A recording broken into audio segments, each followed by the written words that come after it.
Після купівлі Міні Купер власник звернувся до нас на комплексну діагностику. Під час перевірки виявили низку проблем із двигуном, ходовою та електрикою. Разом із клієнтом визначили пріоритети та почали з двигуна. Перевірили систему охолодження, форсунки та турбіну.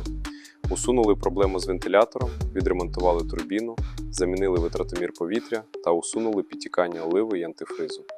Також очистили впускний колектор, клапан та охолоджувач ЄГР. Після ремонту провели адаптації систем двигуна та тест-драйв. Якщо після купівлі авто хочете перевірити його технічний стан, записуйтеся в С-Мотор.